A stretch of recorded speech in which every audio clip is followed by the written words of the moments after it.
Public Health. Thank you for joining us. Today is Thursday, March 17, 2022. It is also St. Patrick's Day, so I have my green on. Happy St. Patrick's Day. Happy St. Patrick's Day. As you can see, we have a special guest, as promised. This is Dr. Isaac Ganai. He's one of our medical directors at the Chicago Department of Public Health, and he is our man for variant questions and wastewater surveillance questions. And he and his team have been a huge part of really building up that more sophisticated lab testing, building a network, something we did not have prior to COVID because we didn't have the funding to do it. And it's been one of the spaces that we've had the most growth in and I'm the most excited about. But Isaac has done a lot more than that during COVID. Do you mind just telling folks? Some of you I know him. He is one of the staff that occasionally gets fan mail outside of CDPH just because he's been on a number of times and explaining the science. But tell folks just a little bit about your background and very, very quickly some of the things you've been working on in COVID. Sure, thank you. So I'm a physician by background. I was trained in the UK. And I'm a public health physician, so even in the UK I was working on both local public health and also on public health research. And there I was doing things on genetics and genomics, particularly of malaria parasites in my research work, and working on kind of the health of people experiencing homelessness in Oxfordshire as part of my public health work. And then I came over to the US as part of a CDC fellowship, the Epidemic Intelligence Service Fellowship. Same thing I did. So you have a lot of context for that. That's a 2-year applied epi fellowship, applied epidemiology fellowship. I was assigned to both the Illinois Department of Public Health and then the Chicago Department of Public Health as part of that. Prior to COVID, I came just kind of 6 months or so before COVID really took off. And you'll remember, I think, the lung injury that was related to vaping that we were investigating at that time. That felt very busy and overwhelming. And then I thought everything was going to be calm after that. And then in January of 2022, along with, at the time I was with the Illinois Department of Public Health, but responded with you and your other EIS officer at the time, Tristan, and many other colleagues from Chicago Department of Public Health, Cook County Department of Public Health, to the very first cases of COVID in Illinois back in January of 2022, and actually the first known case of human-to-human transmission of COVID in the US. On site at the hospital with the investigations, very much at the center, with a lot of other people of the very beginning of COVID here. Yeah, and that was a really strong team of local and state and federal. We had CDC responders as well come in, so that was a really fascinating experience. I learned a lot from that.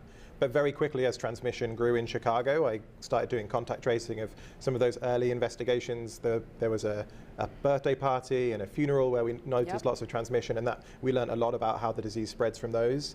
And then I was really working on congregate setting outbreaks. So places where people sleep and live together in shared rooms. Let me stop you 1 second. Sure. People ask us, what is a congregate setting? A school is not a congregate setting. A congregate setting is where people are sleeping. Right, so people are really living together in one room and they're sleeping all in the same room, they're carrying out their daily activities, often in shared spaces. So particularly I was working on places like homeless shelters and correctional facilities like the jail in Chicago, and working on large outbreaks there. You can imagine in those kinds of places the disease spreads very efficiently.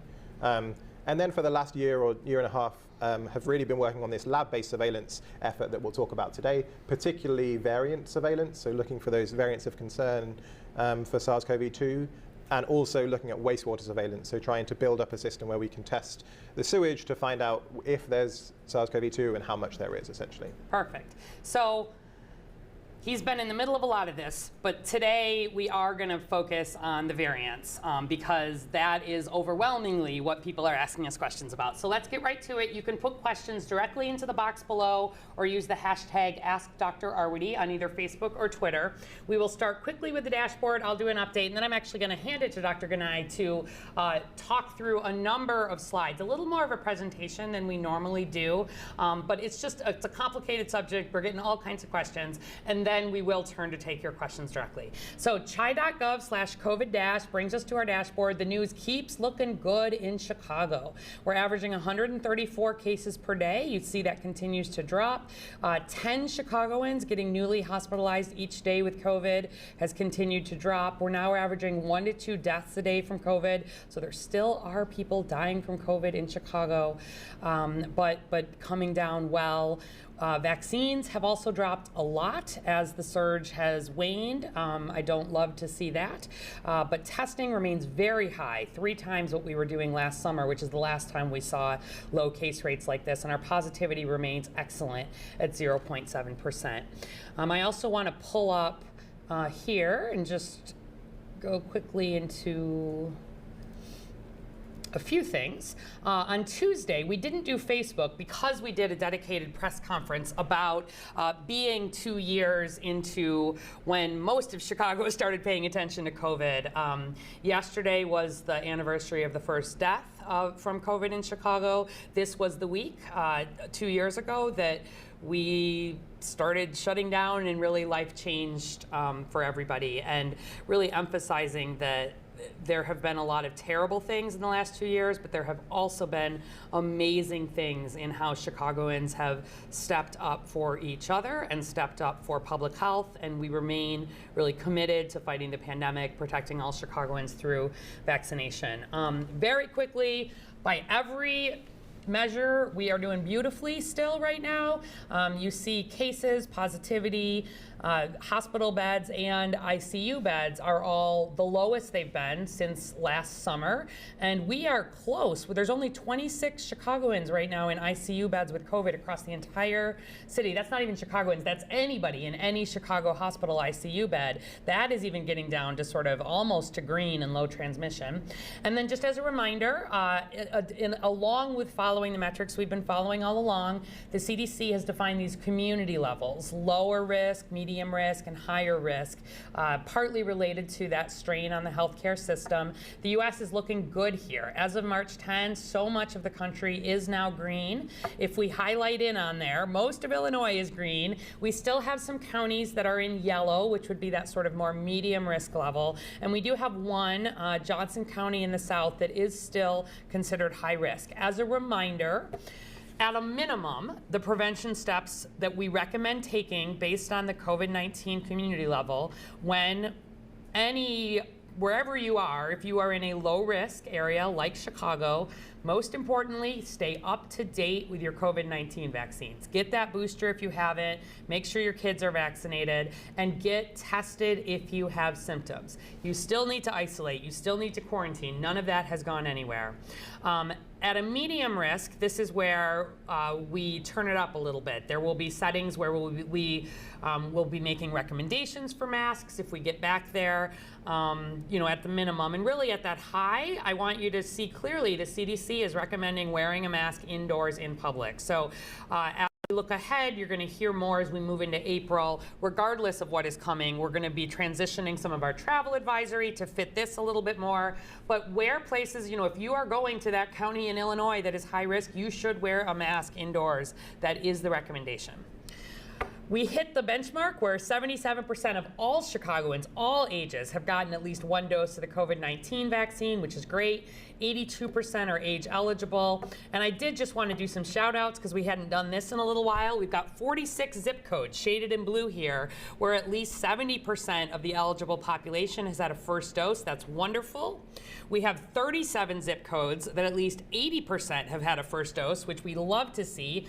And look at this, 13 zip codes, including the Loop, near North, near South, that have been leading for a long time. But I want to call out 60613, which is Lakeview, North Center, Lincoln Square, and Uptown, 60645, which is Rogers Park and West Ridge, and 60629, which is one of our hardest hit areas in the city: Ashbourne, Chicago Lawn, Clearing, Gage Park, Garfield Ridge, West Elgin, West Lawn, where at least 90% of the eligible population has had one dose. Every day, although numbers are down, there are still hundreds of people getting vaccines. And the last thing I wanted to say before we hand it over to the worldwide situation and to Dr. Ganai is just to remind you, you can get a second round of free at-home COVID-19 tests if you haven't done it. Go to covidtest.gov, put in your contact and shipping information. It is free.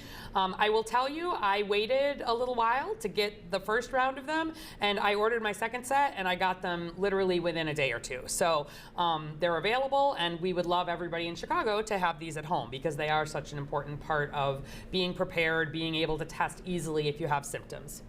All right, we're going to turn our attention now to what is happening around the world with variants, and I'm about to hand it to Isaac. But I just wanted to highlight that internationally, where you look at cases per 100,000 population, you see Europe is really not doing well overall. A lot of dark purple, which means you're averaging a high number of cases corrected for population. We're also seeing high numbers of cases in Australia and New Zealand and a number of other Asian countries.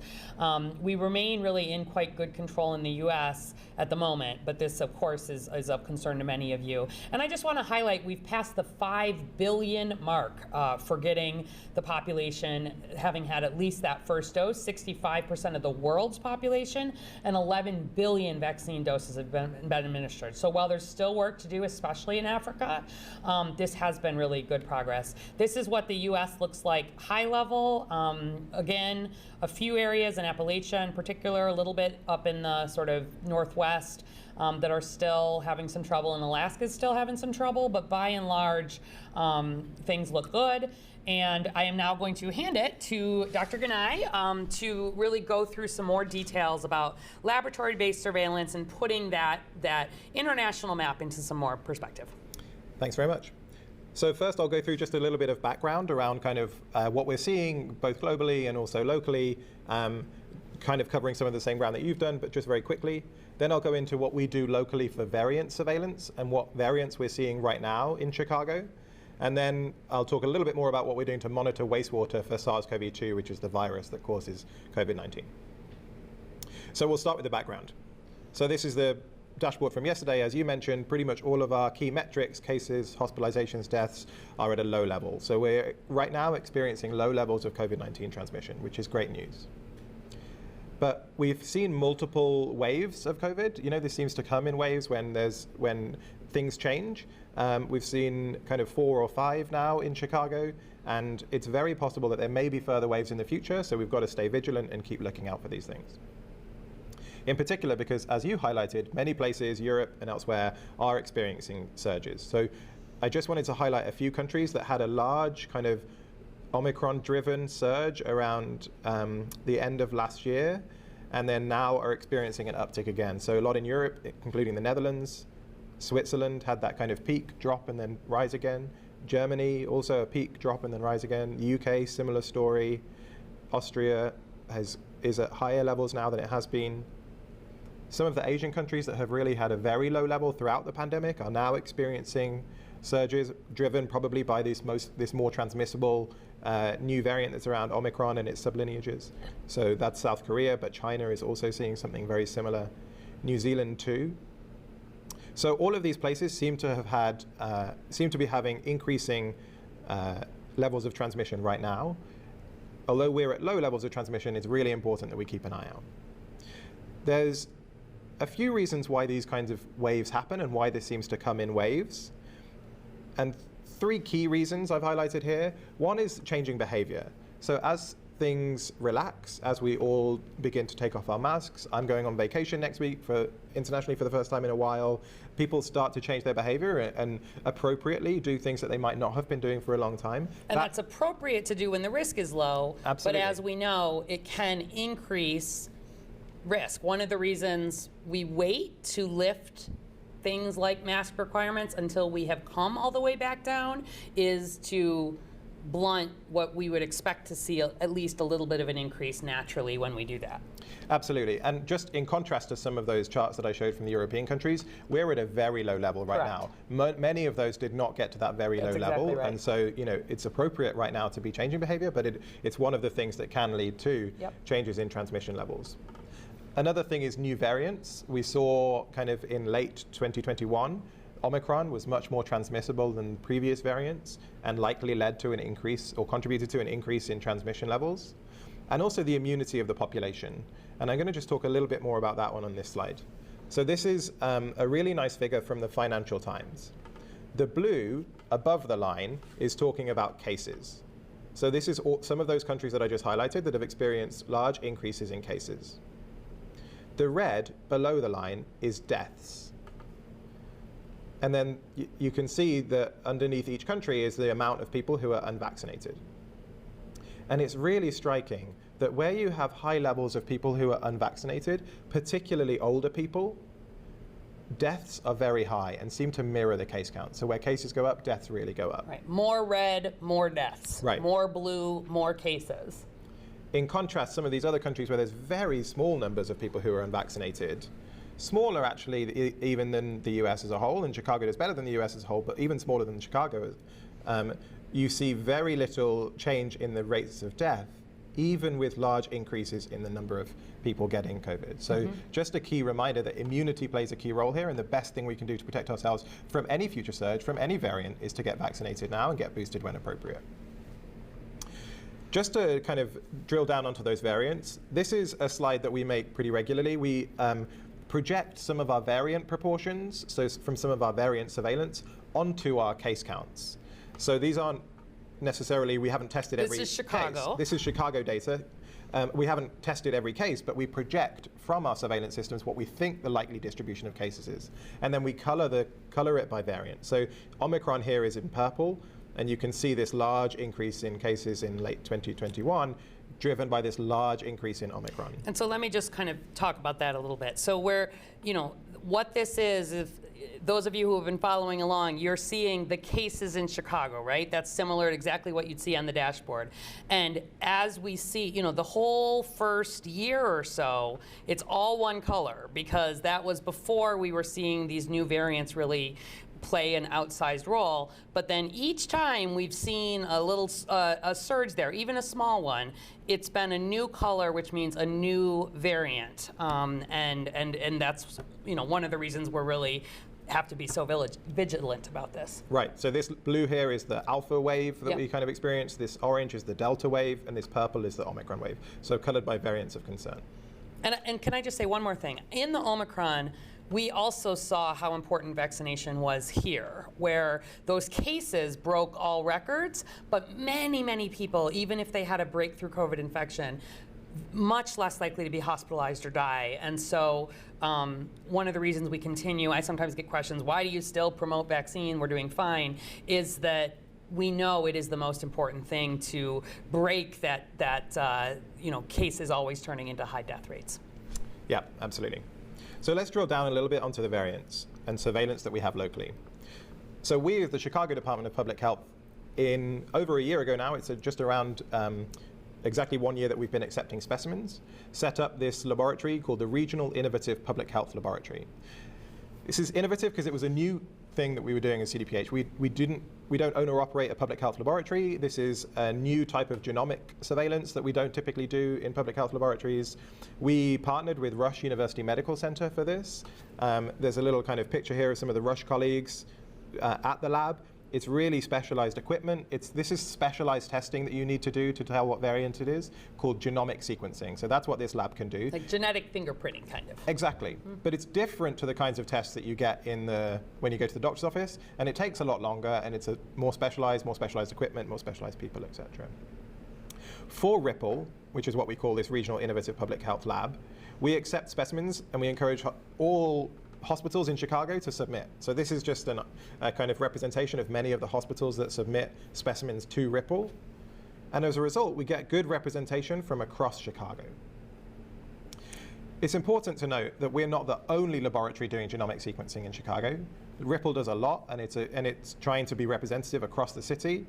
But there's also really key academic players that are contributing hugely.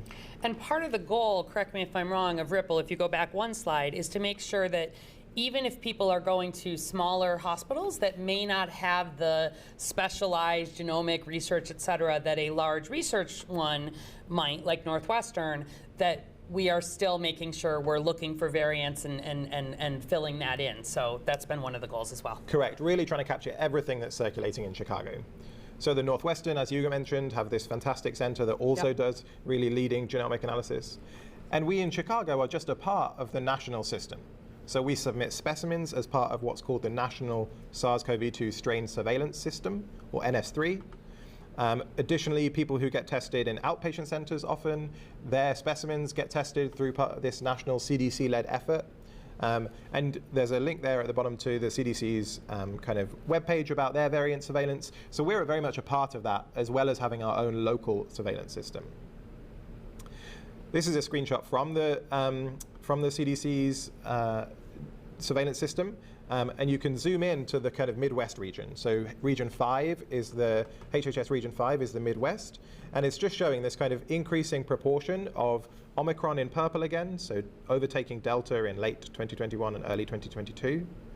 And then within Omicron, some of the sublineages, which we'll come on to in a second. This is data directly from Chicago. So this is from our Ripple surveillance system. Again, you can see alpha here in the blue, you can see delta in the orange, and you can see Omicron in the purple. And each time these new variants have come in, they've kind of outcompeted the one that was before that. But this is actually a simplification of what we're seeing.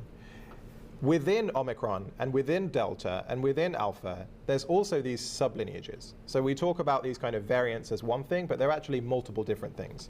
So many people might have heard, for example, with Omicron, of the BA1, BA2. So BA2 is one of these sublineages of Omicron. It's still a part of Omicron. It's still a variant of concern because Omicron is a variant of concern, and all of Omicron sublineages are a variant of concern. But it hasn't gotten a new name. But it's all part of Omicron, that variant of concern. All part of Omicron. It's just one of the sublineages of Omicron. And people are watching BA2 very closely because it appears to have a growth advantage over BA1. So to put that into kind of plain English, it means it's probably slightly more transmissible than BA1. So this is from a World Health Organization report. But the difference between BA1 and BA2 is much, much smaller than the difference between Omicron as a whole and Delta as a whole. So it's not that kind of seismic shift that we saw in December of 2021. It's more of a fine difference. And from the evidence we have so far, infection with one Omicron sublineage appears to provide some good protection against infection with other Omicron sublineages. And this has been one of the things, obviously we're watching this closely, we're concerned about it, but I have been reassured in some really good real world studies that suggest about a 90% protection in at least the short term. So people who just recently, if they had, for example, a breakthrough infection from the original Omicron, the BA1, it looks unlikely, based on what we've seen in other settings, that we would expect those same people to likely be particularly susceptible to BA2. Right.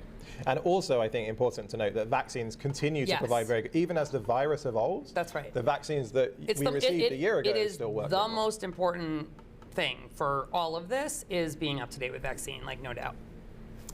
So at Ripple, we look for these sublineages. We don't just stop at Omicron, we delve a little bit deeper and look for these sublineages.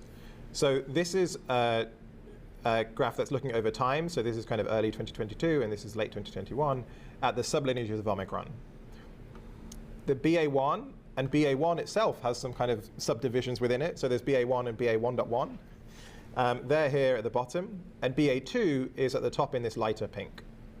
So you can see the proportion of BA2 is increasing. And these are results from our genomic sequencing. So as I mentioned, genomic sequencing takes some time, and the results here really only go to the end of February. But BA2 is increasing as a proportion. It's just under 20% at this point at the end of February of the samples we received. We also do this additional kind of testing, a specialized kind of PCR testing. So you can actually distinguish between different variants by doing specialized PCR tests. Again, not quite like the PCR test you get when you go to your doctor, and it's not a definitive result of the variant, but it gives you a likely call. And the benefit of this is it's much quicker. Yeah. So we did the same for Omicron back in December, distinguishing between Omicron and Delta. And now within Omicron, we're doing the same for BA2 compared to other Omicron sublineages. Right, so that lets us not wait. It takes a long time to sequence. It used to take years to sequence. We can now do it, in a couple of weeks, but it's an amazing amount of data. There's a lot of computers involved, and so this is a quicker screening so that we're not missing things just because of the amount of time, not because of samples getting to the lab late or anything like that, but just that is how long it takes to do the genetic fingerprinting. So this is exciting and good to see. Yeah, and this is a really kind of new method and a new application. So it's really interesting to see, and it shows, again, this says the same. It's this kind of same time. This is only 2022 now. We have 2 additional weeks of data, and BA2 in the light pink is increasing, but it's still not the majority of cases in Chicago. It's not increasing kind of at a hugely high rate. It's increasing, for example, much more slowly than Omicron itself displaced And Delta. we've seen cases continue to drop through this time, which is also reasonably reassuring. So, Correct. yeah. Yeah, so put that together with that, those slides you showed right up top. So that's kind of all I wanted to say about variants at this point. I'll kind of give a quick overview of our wastewater surveillance system, and then hopefully there'll be plenty of time to discuss. So in Chicago, we have this wastewater monitoring system. We at the Chicago Department of Public Health are doing this in partnership with the Discovery Partners Institute. My colleague Justin's here in the room with us. He's one of our new staff who's really leading this effort. And we also collaborate very closely with other public health departments. So particularly with the Illinois Department of Public Health, but also Cook County Department of Public Health.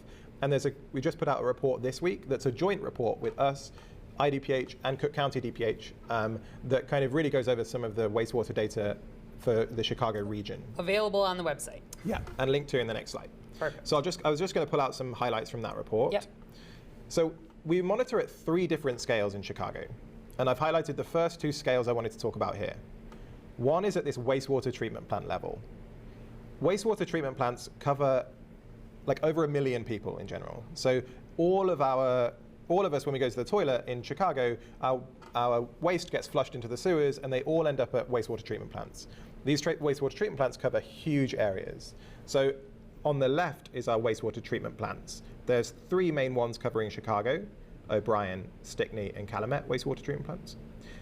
None of them cover just Chicago. They all cover Chicago and Cook County residents, which is partly why we work so closely with Cook County DPH. And each of them covers more than 1 million people. So this is kind of a really bird's eye view of trying to give us an idea of what's going on. And then in Chicago itself, we also try and get kind of hyper-local, and we have sites in every single one of our Healthy Chicago equity zones, and they're spread around the city. And they vary in size from really very small, like 3,000 people, to pretty large, like over 200,000 people. And some of this is because, this is new. And so learning about what is the right scale, how do you get your messages, et cetera. And yeah. Exactly. And some of it is about where can you sample? Like Right. You need to know where the sewers all go. You need to be able to access the sewer. It can't be in a super busy road. Like there's a lot of things that go into working selecting with the Department of these sites. Water Management and the transportation folks, and exactly. Correct. So these are 2 of the 3 important scales. I'll come on to the 3rd one in a moment as well. But at the wastewater treatment plant level, this is some of our data. So again, this is time here, and this is the number of cases that's shown in the gray kind of shading. And then this is the amount of SARS-CoV-2 that we found in the wastewater at wastewater treatment plants in the different lines. And the different colors are the different wastewater treatment plant lines. So because we can test the wastewater, and if there's lots of SARS-CoV-2 in the wastewater, we assume there's lots of people infected and shedding in their stool.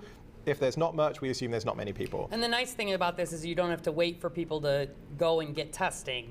It's completely anonymous, of course, but it lets us get a sense of what's happening at the population level. Right. Doesn't depend on healthcare access, how easy it is to get to a doctor. Doesn't depend on them being able to get there and take time off work to get a test or whatever it is. Looks like it was working pretty well. We saw increases during the time that we saw the increases in cases. Right. There's pretty good kind of concordance here between when there's increases in the wastewater and when there's increases in case counts.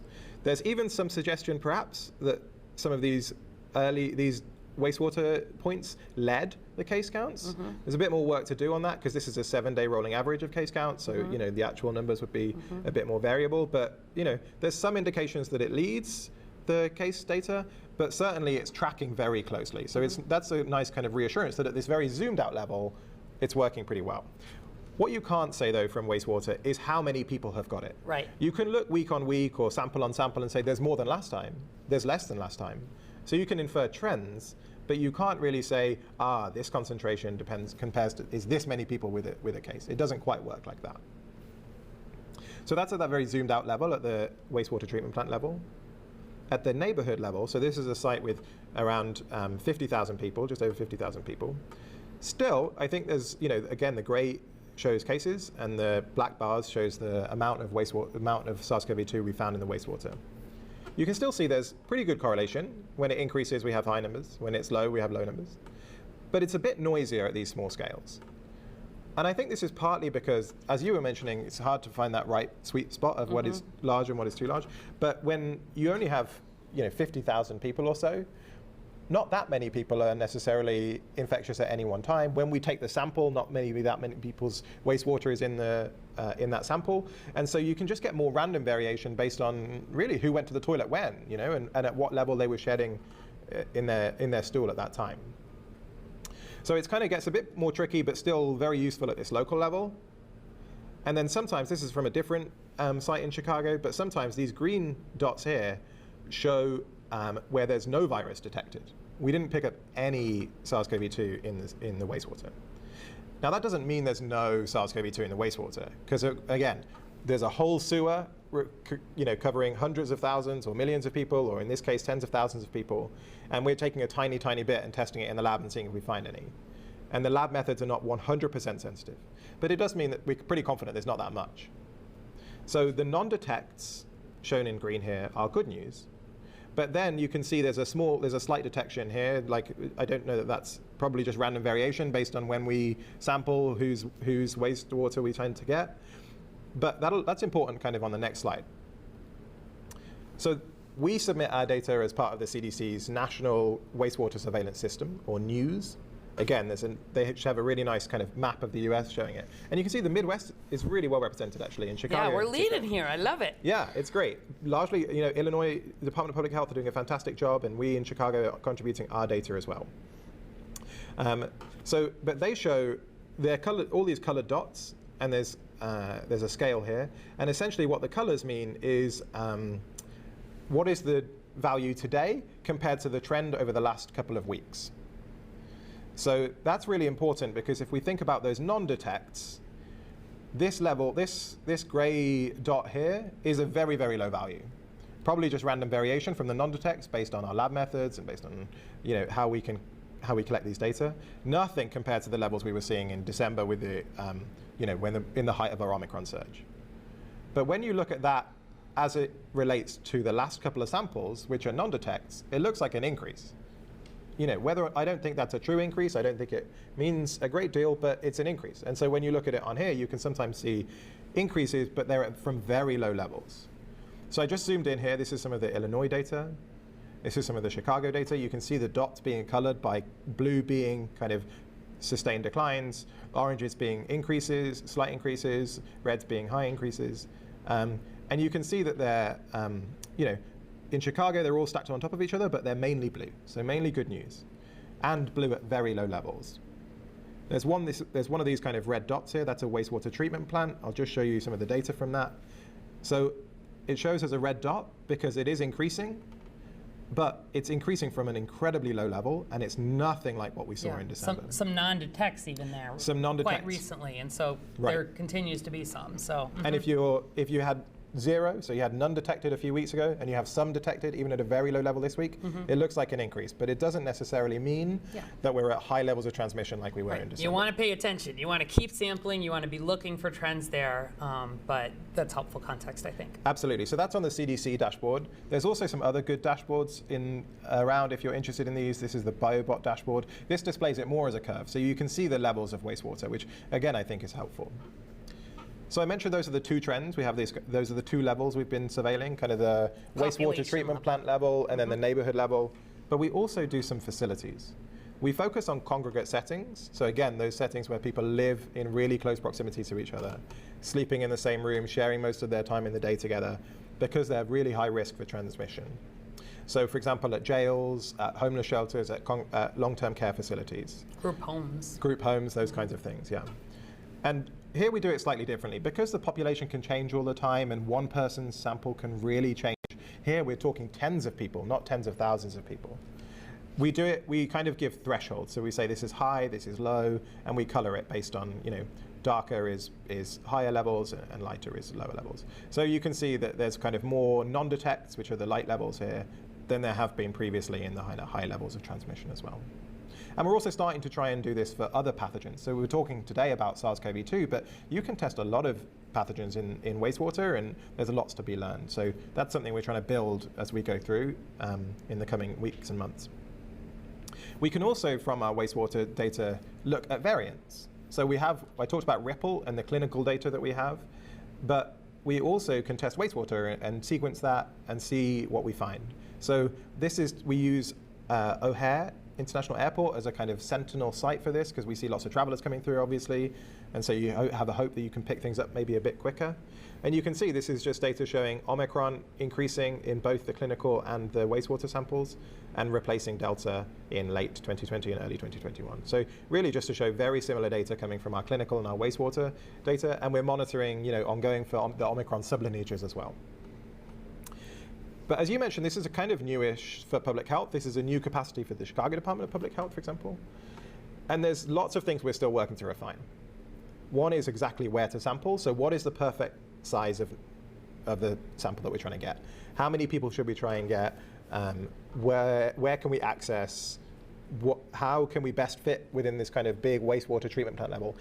Everybody in Chicago is included in this because we have the wastewater treatment plants. But when we go that hyper-local approach, how can we get the communities that are most in need? Also, how to sample. There's actually multiple different ways to get wastewater. So the first one is kind of representing a grab sample. Most of what we've done is grab samples. It's really kind of just putting a bottle into the sewer and taking it out. Like, it's that simple. But you can also, this is kind of representing a Moore swab, where you can pretty much tie some cotton swab to fishing line. It's a bit more complicated than that, because we tried that and some of them got washed away. But it basically absorbs the wastewater over time. So it gives a more averaged, kind of reflection of what's going on, instead of that one moment in time with a grab sample. And then there's this kind of machinery here that hopefully you can see that is an auto sampler that basically does similar things to a Moore swab. It gets that average sample over time, but just by taking up gradually across the day a little tiny bit of wastewater. So we're experimenting with different methods of these. Not all of them work super well in Chicago, where sewers can flood and equipment can get damaged and things like that, but we're refining that. And there's also lots to be refined on the lab side as well. So we're trying to, you can test for multiple parts of the SARS-CoV-2 virus, different bits of the genome. You can use different enhancement techniques. There's snow and stormwater and even salt on the roads that can affect your lab readings, so you've got to adjust for these kinds of things. It's an emerging science, especially this kind of real world thing, and there's lots of really great folks through the Discovery Partners Institute and at the Chicago Department of Public Health who are working on trying to make this as useful as it can be. But because of this, I just wanted to kind of bring it back to that very early slide in the dashboard. We never look at wastewater in isolation. It's a really helpful metric. It seems to be reflecting case counts, but it's never the only thing that we look at. We never make public health decisions based on any one data source. So here, when we have low case numbers, when we have low hospitalizations, when we have low deaths, and we have low wastewater, we're really reassured. But we keep monitoring closely. So it's never something we look at by itself. It feeds into a larger surveillance system. So just to summarize, we're currently having those low levels of transmission. It's reinforced by what we're seeing with the wastewater. But there's changing behavior going on appropriately. There's new variants that we are monitoring for, and we have good systems to monitor for. And changing immunity, so get your vaccine. All of these can contribute to changes in transmissions at some point in the future. That's why this monitoring is really important. And I think our new lab-based surveillance systems can help to feed into our kind of understanding of what's going on. All right, perfect. As a reminder, always chi.gov/COVIDvax or our 7-day-a-week call line, 312-746-4835 for questions. But really appreciate that overview, and let's get directly into some of your questions. Just while I'm moving over to folks' questions, can you talk a little bit, you mentioned this thing about we might look at other pathogens or other ways. Can you talk a little bit about that? Yeah, so SARS-CoV-2, it's a respiratory virus predominantly. It causes respiratory symptoms, but it's shed in the stool. So we can find it in the wastewater. And we can do that for lots of other infections, it turns out, that also affect different body systems. So one of the earliest places we're starting to look at is multi-drug resistant organisms. So these particularly affect people who are in healthcare facilities for a long time, like skilled nursing facilities, and they can develop resistance to lots of antibiotics, and those kinds of organisms I think we can test for in the wastewater. So we're kind of starting to build up the infrastructure to do this. We're hoping that, again, it won't be in isolation, but it'll be together with some of the clinical data. We'll be going to these places and testing people who live there, and trying to get a better understanding of who is who has got these multi-drug resistant infections, and how can we better intervene to prevent them spreading and causing more illness. All right, perfect. So not surprisingly, lots of questions. So let's get some of the BA2 ones out of the way. We've got Vicky Trinidad on Facebook. Can you please Can you please explain what is known with regards subvariant to Omicron, aka BA2? Sherry on Twitter, do we foresee BA2 becoming a variant of concern? What makes variants move from variant of interest to variant of concern? And then Coops on Twitter says, I know everyone here keeps saying BA2 isn't an issue right now, but given that we know what happens abroad eventually comes here, what are we doing differently this time to not repeat Omicron 1? So sort of a mix of some different things. So can you just review for us kind of variant of interest, variant of concern, how BA2 fits into that? And then this question about, what eventually comes here, et cetera. Sure. I'll start with what a variant even is. So all viruses mutate as they replicate. So when a virus is inside you and causing an infection and replicating, it can change very slightly every single time. Some of those mutations don't help the virus at all and it just dies off. Some of them don't change it and maybe it survives, maybe it doesn't. Some of them make it more concerning to public health officials. And reasons we might be concerned are things like the ability for the virus to cause more severe disease, or the ability of the virus to spread more easily among people, or the ability of the virus to evade diagnostic tests, or make treatments less effective, or make vaccines less effective. So those are kind of reasons we might find a variant concerning. And there's a group at the CDC and across different agencies that looks at all of the evidence for different new variants, so the genetic evidence, but also the clinical evidence, also the laboratory evidence. People are doing studies in labs, people are looking at hospitalization data and looking at the variants that those people have, and makes a decision as to whether or not a variant is, quote unquote, a variant of concern or a variant of interest, or just not a classified variant. BA2 is part of Omicron. Omicron is a variant of concern. Right. Therefore, BA2 is a variant of concern. Same as BA1 is a variant of concern. So it's currently it's just a part of Omicron, and it's Omicron and all of its sublineages are variants of concern. People are looking very closely at whether or not BA2 needs to be classified separately and monitored separately, but even without that, it is a variant of concern. It's being monitored very closely at the local levels, at the state levels, and at the national levels. Yeah, good. So on Coop's question here, he says, given that we know what happens abroad eventually comes here, what are we doing differently to not repeat Omicron? If you want to start on that, and then I'll chime in. Sure. So absolutely, I think it's very likely that what we've seen in Europe, where BA2 is increasing in the relative proportion, is going to happen here. We're going to see BA2 causing an increasing proportion of the number of cases. We've already seen that. It's gone from 0 to 25% or so, 20 to 25% of incident cases, and we've still seen a decline in the total number of cases. I think that's important to say. And BA2 is, I mentioned that WHO report. BA2 is not as different to BA1, so because they're both Omicron sublineages, as Omicron as a whole was compared to Delta. That's why it hasn't gotten a new name. Right, that's why it's not been classified as an independent variant of concern. And it's why I think we're watching it very, very closely, but together with our low case counts and our low hospitalizations and our low deaths, and the relatively slow progress it's made to increase in relative proportion compared to Omicron, which really increased very quickly, I think it's less concerning than Omicron was when it first came around in December. And so I don't expect the same kind of surge that we saw in late 2021 as a result of BA2. That's not to say there won't be changes in transmission at some point. We're at a nearly historic low in terms of COVID here in Chicago. It's very likely that there may be some changes in transmission. I don't expect it to be a surge like we saw the last few months because of Omicron replacing Delta. Yeah, and I would just add, we hit on it just quickly, but we did wait here to remove restrictions until we were at low levels, low risk. And that was hard for some folks. I think, a lot of people were really saying it's time to take these masks off. We know as epidemiologists that kind of in the same way where you were talking about, a 50% increase from a very small level doesn't have in the wastewater isn't the same thing as a 50% increase. When you are at a low level of transmission, the risk is low. You can tolerate some more cases without setting off a huge surge.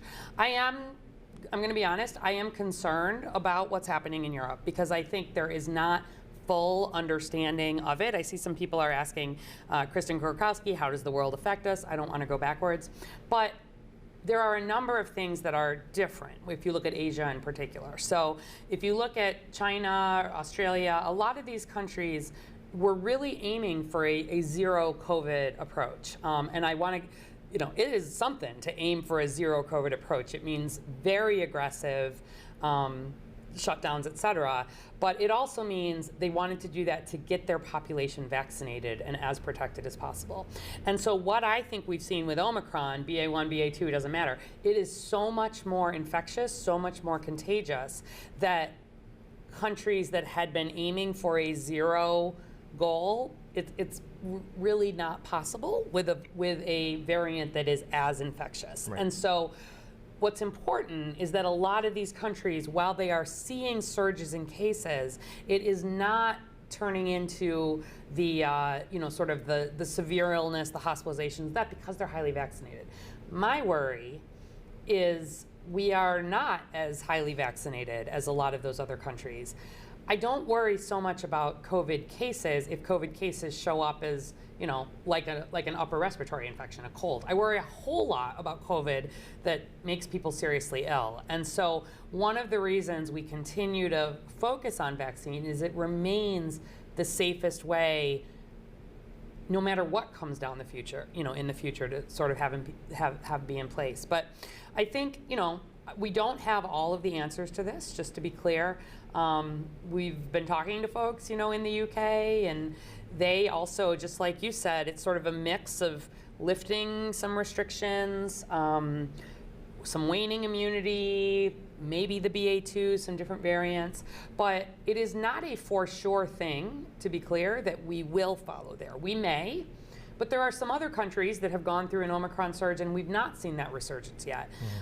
So we're still watching.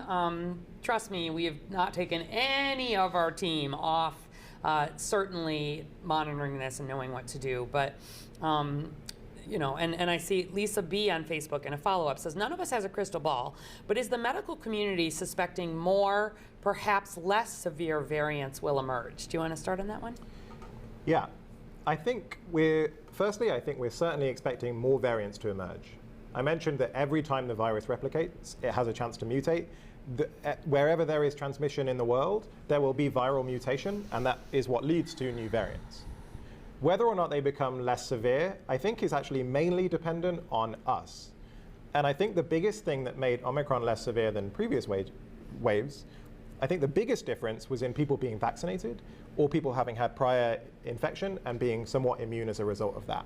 So I think, there probably were inherent differences in the virus, but I think that inherent difference in the virus compared from Omicron, compared to Alpha or Delta, was less than the significant difference in terms of how many people were vaccinated or how many people had prior infection. There's actually no strong scientific reason to believe that as a virus evolves, it's going to become less and less severe. Right. Because at the minute, it's not like people are dying so quickly that they can't transmit. The virus is doing a very good job of transmitting among people. So I think the biggest thing that we can do to make the virus less severe is change our behavior and our immune system to be ready to respond to it, rather than hoping that the virus is going to get less severe. I think that's well put. We have certainly seen viruses evolve to be more dangerous too. It's not like by definition evolution always makes something less dangerous. I think sometimes people think that. Certainly we hope future variants would be less virulent, less contagious, but we don't know. It could go either way there. And one of the reasons to really Chicago, I signed on as the health commissioner for Chicago with many, many other health commissioners around the world this week, on some letters urging priority fast access to vaccination in under-resourced countries, particularly in Africa, because in settings where there's not been a lot of opportunity to create that population immunity, those are arguably the best settings for transmission that can go so quickly that you could get new variants to emerge, and so it remains a priority. Okay, let me take one that's not on variants, just for Laura Nichols on Facebook says, when will you get rid of travel restrictions for unvaccinated individuals? Those of us with little kids who cannot yet be vaccinated would really like to take a vacation. It seems like an unnecessary rule if we aren't even asking for mask wearing now. Good question, Laura. So you may not have seen, but a couple things have happened. First of all, the travel order is not an order, it is an advisory, so it's not a requirement, it is a piece of advice. But more importantly, given that we saw this delay in vaccine being available for children under 5, we have exempted children under 5 from the city's travel advisory as long as the adults they are traveling with are vaccinated. We did that formally probably a month ago, knowing that right around the time where it was clear that it was going to be a while until the younger children could access vaccine. We know that there are daycares and preschools and schools that continue to follow this, and I think that's appropriate. But as long as you and your family are vaccinated, you can take your unvaccinated child on vacation. And if you're going to a space that's red, wear a mask. But otherwise, I hope that helps ease your concerns there. Okay, so let's take a couple of mask questions here, both interesting ones. Alexandria Dion on Facebook says, are you seeing a spike in non-COVID illnesses like strep and flu now that masks are coming off in schools? And Don Wolf on Facebook says, the primary purpose on masks is to protect other people from the person wearing the mask. If you're COVID positive and wearing a mask, it's less likely you'll infect others. But the messaging across the board, including in public health, very often makes it sound as if the primary person is to protect the person wearing the mask. If you don't think you need protection, you don't wear a mask, why not put more emphasis on responsibility to others? I know you do to some extent, why not more? Have we given up on appealing to man's better nature? So let's take the, what are we seeing in kind of non-COVID illnesses, and if you have content on that, or otherwise I'll address high level. Yeah. I think the best non-COVID illness or the best kind of data we have on a non-COVID illness is on flu. And really, since COVID came around, and since we started putting in place these mitigation measures to stop the transmission of SARS-CoV-2, we really have effectively stopped the transmission of flu as well. Worldwide, there's been really, really low levels of flu transmission in the last couple of years. Some of the best evidence for why masks work for respiratory diseases, by the way. Right. We've seen similar things with some other illnesses, like respiratory syncytial virus, a respiratory illness that tends to affect kids. There was kind of some interest around that because instead of the usual winter peak, the peak was a bit earlier last year, but again, not as high as some other years. So it's certainly changed the behavior of other respiratory viruses just because the measures that we're taking stop the transmission of a lot of things. But it's not that we're seeing a great rise in those things now that masks have come off. And in fact, flu remains at very low levels in Chicago and around the world. All right. And the other thing I would just add on that is that CDPH actually does not track all diseases.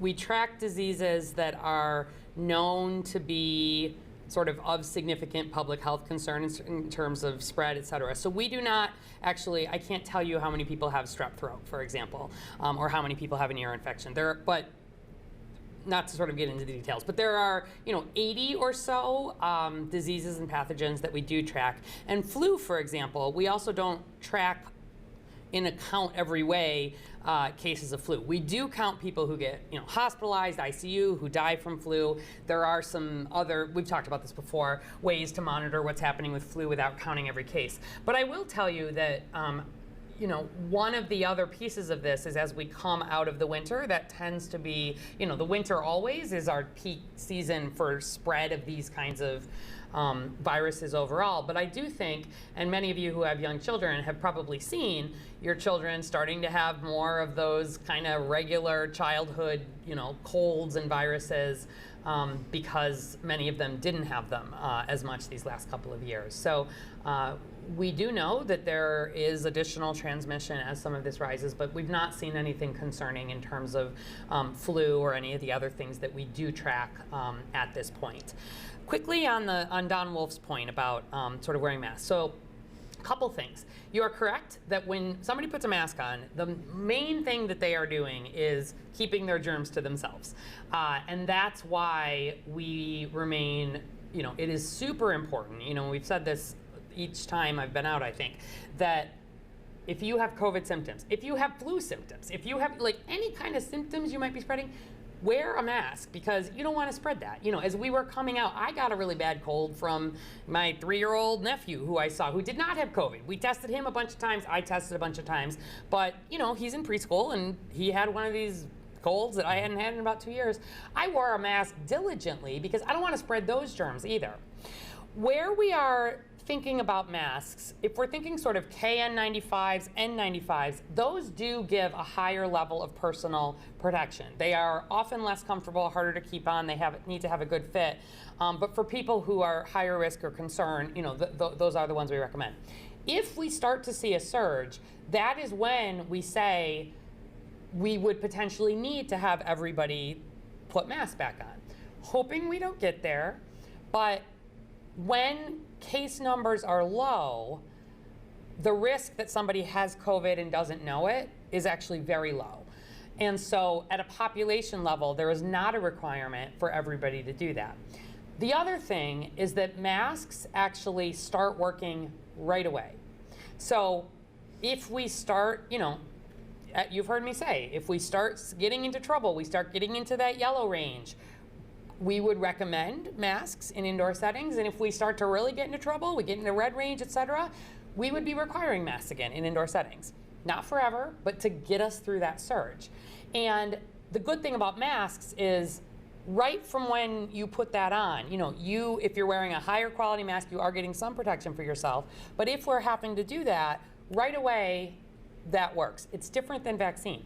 Vaccine, it takes a lot, right from when you get your vaccine, you're not protected right away. It's at least a couple of weeks, not to mention sort of spinning up, the production and the standing up and all of this. And so masks are a pretty easy, if we need it, thing to put in place because you can do it when the risk is here. Vaccines, you want folks vaccinated and up to date before there's a surge. And so that's where the difference come between those. So I think, we are still appealing to man's better nature, I would say, in terms of certainly encouraging. I continue to wear a mask in certain settings, especially if it's a setting I'm not sure who I'm interacting with. Obviously, they remain required on transport and in healthcare settings and other high-risk settings and places that continue to have them at this point. I'm all in favor of it. But we do not need everybody to have them on at the population level. We start to get into trouble, we would reinstate it. Okay, let's try to get a couple of other things here. So Grant Christopher we'll take Grant Christopher's on Facebook. When will an updated vaccine be made to combat potential new variants? We're almost at time and I want to get one or two in, so sure. Quick answer. I mean, the first thing to say is that the current vaccines that were made with a variant, a lineage from over a year ago now, still working incredibly well. Although the virus has evolved, the protection that you get from the vaccines is so broad that it's still providing extremely good protection against severe disease from Omicron, Delta, Alpha, all of the variants we have so far. There are efforts going on from some of the vaccine manufacturers to make new vaccines. One of the cool things about the mRNA vaccines is that this is the first time they've really been available, is that they can be edited relatively quickly. But they still need to be made at huge levels, and they still need to be produced and shipped out. And so, I think the key thing is getting vaccinated with the vaccines that are available, getting boosted when you're eligible. That's really the best way to get good protection right now. And, to your point about the letter, making sure the world has access to these vaccines. Right. That we suppress transmission everywhere. Right. All right, and we're going to end on a couple questions about treatment and access. So Nina Marie on Facebook says, I had Omicron in January, was struggling significantly. I couldn't get access to any of the medications. I'm now struggling with ongoing symptoms. Will there be better access to proper outpatient care and meds going forward? And she says, just for context, this was my second case, first in March and February, and I was vaccinated with Moderna in early 2021. Do you want to also start on that? Yeah, I'm sorry to hear that you had a tough time both in your kind of primary infection and your second infection. Outpatient treatments are they're available for COVID, they are somewhat hard because you have to get them pretty quickly after starting to develop symptoms, which means getting tested pretty quickly, getting your result pretty quickly, getting to see your doctor pretty quickly, getting the prescription pretty quickly. There's a lot of steps that need to happen quite fast in order to get the treatments while they're still effective. And not only that, we talked about how the vaccines still offer really good protection against all the different variants. The same is not as true for some of these monoclonal antibody therapies. So some of them have become less effective as we've seen new variants emerge. And so there's fewer and fewer options. It takes a little while when a new variant comes around to make the new or to get the new appropriate treatment around. So there have been some shortages in the most effective treatments for the current circulating variants. So it's hard. It is improving, I think. There's the National Test to Treat campaign that is trying to co-locate the testing sites with treatment sites. So it's a one-stop shop. You can go get a test. You can go get treatment at the same time. The information for that is on our website, and you can find those sites. But it's a tough thing, and it has to happen quickly. So just worth being aware of. And I think in terms of, thank you for highlighting that. We are increasingly focused. I mean, we have been, but I see these early treatments as the belt and suspenders. Like, get your vaccine for sure. It's the most important thing for protecting you against severe outcomes. But if people, especially people who have underlying conditions, are higher risk, whether or not you have been vaccinated, getting folks early access to these treatments. So I can tell you, we have them in Chicago now. They are available, broadly in our highest risk settings to our hospitals, but we've also made them available through federally qualified health centers. We're building up more, et cetera. And very much the thing we most need people to do is reach out to your doctor right away if you get diagnosed with COVID and you're higher risk for any reason, so that they can do that assessment to see if necessary, and then we can help on the back end as necessary, make sure that you can get that filled. So we are in a much better place than we were in January, and hoping to continue to grow that. The last question I want to take, though, is a little bit related, or kind of indirectly related. Flores Omar on Facebook: what will happen after March 22 in regards to treatments and testing for the uninsured? So if folks don't know what Flores is referencing, this has to do with Congress not passing another round of the COVID-19 relief funds with the fiscal year 2022 appropriations. And so currently what the federal government is saying is that uninsured individuals would no longer be eligible to get free coronavirus treatment as of March 22. This is according to press releases. There's a lot happening behind the scenes here, but the problem is there's a big bucket of money that has been used to reimburse medical providers because we don't have a universal health system here. And so where people are uninsured, doctors have been able to bill the uninsured pot for their care, for their treatments, et cetera.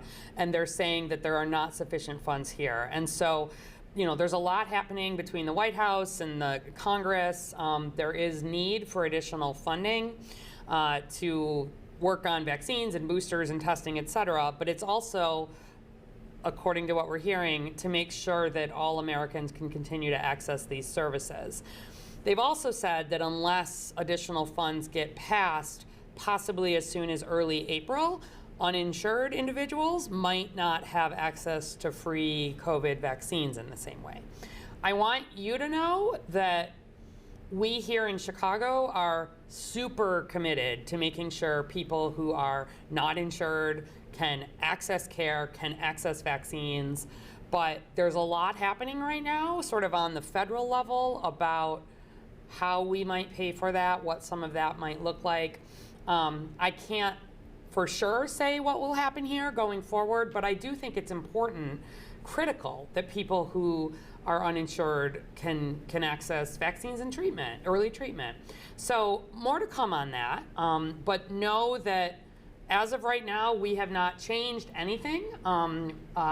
If folks are uninsured, it would be a fantastic time to just go get vaccinated right now. If you are not, get up to date, get your boosters, just in case there is some gap here while we figure out how to fill that locally. My absolute intent would be to fill that locally if we needed to, but it would be a big deal if a big part of the infrastructure that has let us been able to say everybody can get this regardless went away. So it is one thing that we're concerned about. Can I just jump in on the testing Please side do. as well? So federally qualified health centers and community health centers often provide really good care for people who are uninsured. It's worth looking up your local federally qualified health You center. do not need insurance by definition. There is no, sliding scale. If you're low income, goes all the way down to 0. They take folks regardless of immigration status, all of this. And also, specifically for testing, there's the city of Chicago runs Connect Chicago community-based testing, so that's always free at the point of use. You do not have to pay anything, regardless of insurance status.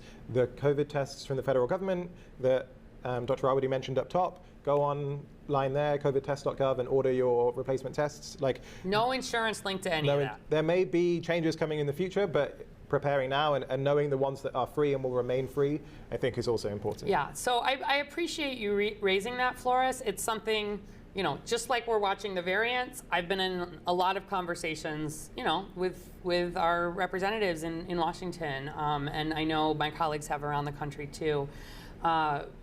It's important that we maintain a preparedness stance, and I'm concerned not just about, there was one of the reasons this didn't happen is they were going to actually pull back COVID money that had already gone to state and local health departments and reappropriate it, and that money is either spent or spoken for over the next few years to build our genomic surveillance, our community-based preparedness, our community health workers. And so I do have some concerns about this. I'm not going to kind of get into the political piece, but we remain obviously very committed in Chicago to making sure people who may have barriers to care of any kind can get that care. But if you do know someone who is uninsured, it would be a great time to get up to date on your vaccine just before this becomes an issue, and treatments remain available at this point. We will obviously communicate if there are changes, but I do not anticipate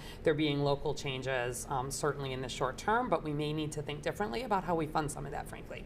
So more to come on that, but even Congress wishes COVID were over, but I'm not sure it is. So thank you so much. Again, this is Dr. Isaac Ganai, our medical director for lab-based surveillance at CDPH, and he and his whole team, as you can tell, are very, very well versed in the science and also just making sure we are looking ahead and using this kind of data to make decisions, to inform you. Risk is low right now. We are hoping that it stays that way. We are watching what is happening around the world. I do certainly have some concern, particularly about what we're seeing in Europe, but there are a lot of differences there. And all epidemiology risk at the end of the day is local. And we, following what's going on here locally is the best thing for you to follow when you are thinking about your risk day to day, and then obviously following travel advisories, et cetera, if you're going to be traveling. So thanks so much for your attention. We will be back again next week, just on Thursday only. I think it's probably just me without a guest, we'll see. So not on Tuesday, but on Thursday. We're backing off to sort of a once a week at this point, depending again how COVID goes. But thanks for all your thoughtful questions, and appreciate the tune in. Thank you. Bye-bye.